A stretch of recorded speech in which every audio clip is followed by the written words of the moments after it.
17 de outubro, seja muito bem-vindo ao Plano Anual de Leitura da Bíblia com Lana e Rosane. E hoje a gente vai terminar o Evangelho de Nosso Senhor Jesus Cristo, segundo escreveu Marcos, do capítulo 15 ao capítulo 16.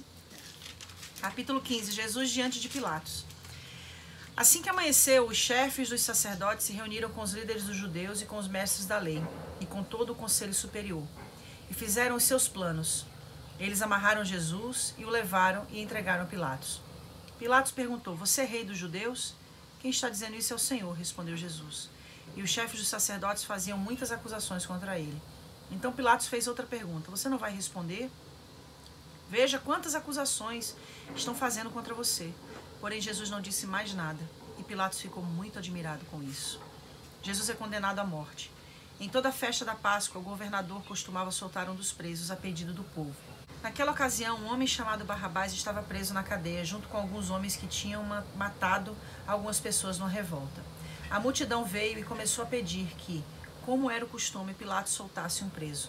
Então ele perguntou: "Vocês querem que eu solte para vocês o rei dos judeus?"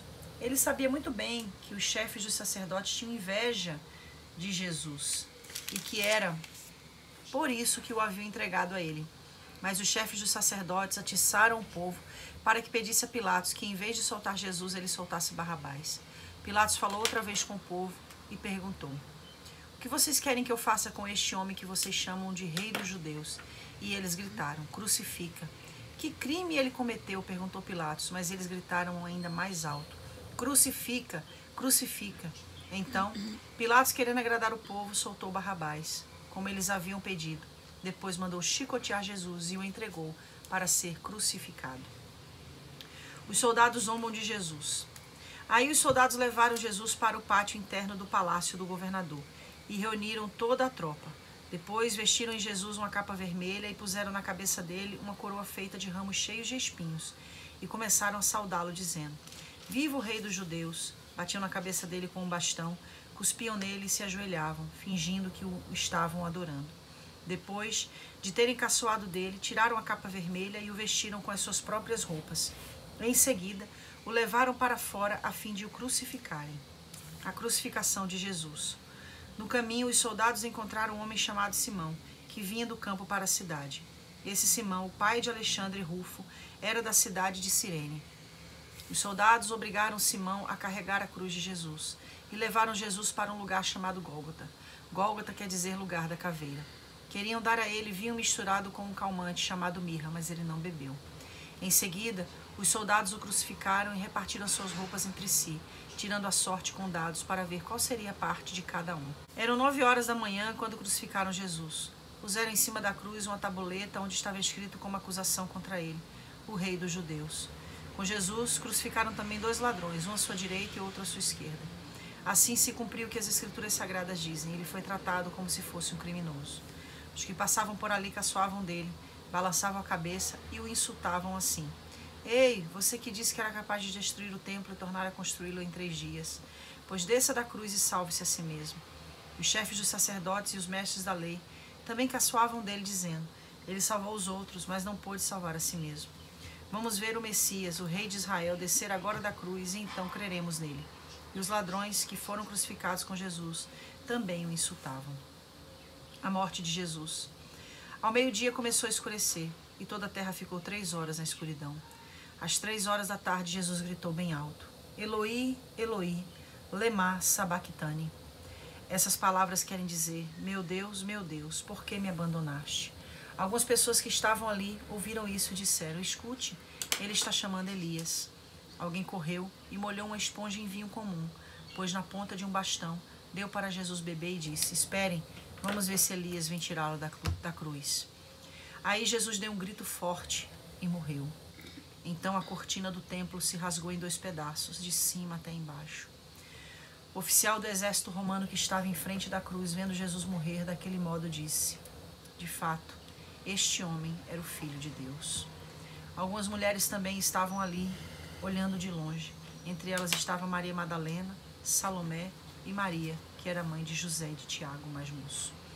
Essas mulheres tinham acompanhado e ajudado Jesus quando ele estava na Galileia. Além dessas, estavam ali muitas outras mulheres que tinham ido com ele para Jerusalém. o sepultamento de Jesus. Já era quase noite quando chegou José, que era da cidade de Arimateia. Ele era um homem importante e fazia parte do conselho superior. José também esperava a vinda do reino de Deus. Era o dia da preparação, isto é, a véspera do sábado. Por isso José, tomando coragem, foi falar com Pilatos e pediu o corpo de Jesus. Pilatos ficou admirado quando soube que Jesus já estava morto. Chamou o oficial romano e perguntou se fazia muito tempo que Jesus tinha morrido. Depois de receber a informação do oficial, Pilatos entregou a José o corpo de Jesus. José comprou um lençol de linho, tirou o corpo da cruz e o enrolou no lençol. Em seguida, pôs o corpo num túmulo cavado na rocha e rolou uma grande pedra para fechar a entrada do túmulo. Maria Madalena e Maria, a mãe de José, estavam olhando e viram onde o corpo de Jesus foi colocado. A ressurreição de Jesus. Depois que terminou o sábado, Maria Madalena, Salomé e Maria, a mãe de Tiago, compraram perfumes para perfumar o corpo de Jesus. No domingo bem cedo, ao nascer do sol, elas foram ao túmulo. No caminho perguntavam umas às outras: quem vai tirar para nós a pedra que fecha a entrada do túmulo? Elas diziam isso porque a pedra era muito grande, mas quando olharam, viram que ela já havia sido tirada. Então elas entraram no túmulo e viram um moço vestido de branco sentado no lado direito. Elas ficaram muito assustadas, mas ele disse: não se assustem, sei que vocês estão procurando Jesus de Nazaré, que foi crucificado, mas ele não está aqui, pois já foi ressuscitado. Vejam o lugar onde ele foi posto. Agora vão e deem esse recado a Pedro e aos outros discípulos. Ele vai adiante de vocês para a Galileia. Lá vocês vão vê-lo, como ele mesmo disse. Então elas saíram e fugiram do túmulo, apavoradas e tremendo. E não contaram nada a ninguém, porque estavam com muito medo. Jesus aparece a Maria Madalena. Jesus ressuscitou no domingo bem cedo e apareceu primeiro a Maria Madalena, de quem havia expulsado 7 demônios. Ela foi contar isso aos companheiros de Jesus, pois eles estavam tristes e chorando. Quando, ao ouvirem dizer que Jesus estava vivo e que tinha aparecido a ela, eles não acreditaram. Jesus aparece a 2 discípulos. Depois disso, Jesus se apresentou com outra aparência a 2 discípulos que iam caminhando para o campo. Eles voltaram e foram contar isso aos outros discípulos, e estes não acreditaram no que os 2 disseram. Jesus aparece aos 11 discípulos. Por último, Jesus apareceu aos 11 discípulos, enquanto eles estavam à mesa comendo. Ele os repreendeu por não terem fé e por teimarem em não acreditar no que havia contado os que o tinham visto ressuscitado. Então ele disse: vão pelo mundo inteiro e anunciem o evangelho a todas as pessoas. Quem crer e for batizado será salvo, mas quem não crer será condenado. Aos que crerem será dado o poder de fazer estes milagres, expulsar demônios pelo poder do meu nome e falar novas línguas. Se pegarem cobras ou beberem algum veneno, não sofrerão nenhum mal. E quando puserem as mãos sobre os doentes, então estes ficarão curados. Jesus vai para o céu. Depois de falar com eles, o Senhor Jesus foi levado para o céu e sentou-se do lado direito de Deus. Os discípulos foram anunciar o evangelho por toda parte, e o Senhor os ajudava, e por meio de milagres provava que a mensagem deles era verdadeira. Terminamos mais um livro maravilhoso. Uau!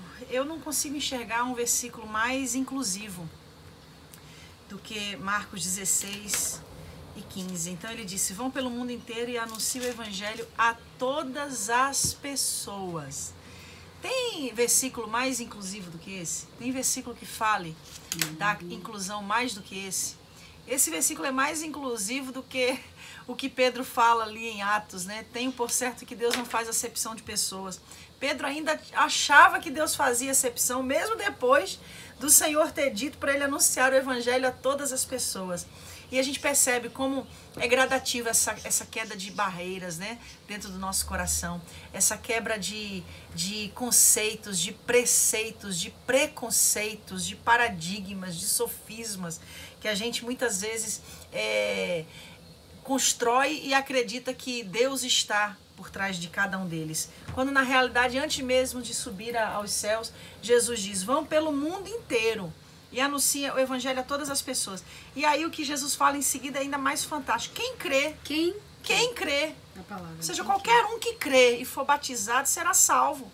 Mas quem não crê já está condenado. A condenação não está condicionada a uma etnia, não está condicionada a uma posição social, não está condicionada a uma orientação sexual. A condenação está condicionada a crer ou não crer em Cristo. Aquele que crê é salvo, aquele que não crê já está condenado.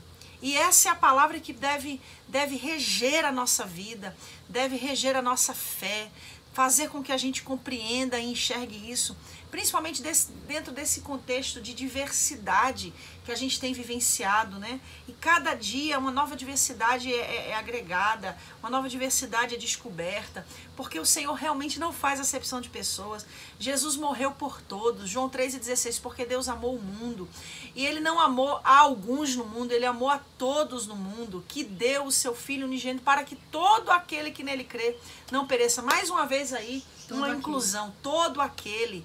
Então é muito importante a gente compreender isso, para que a gente não distorça o evangelho, para que a gente não segregue pessoas, para que a gente não marginalize pessoas, para que a gente não negue às pessoas o direito a essa graça, a essa salvação, que foi tão cara. A gente leu agora, né, em Marcos, toda essa narrativa da morte de Jesus, todo o seu sofrimento, toda a sua humilhação, tudo que ele passou e tudo que ele fez para dar salvação à humanidade. Então é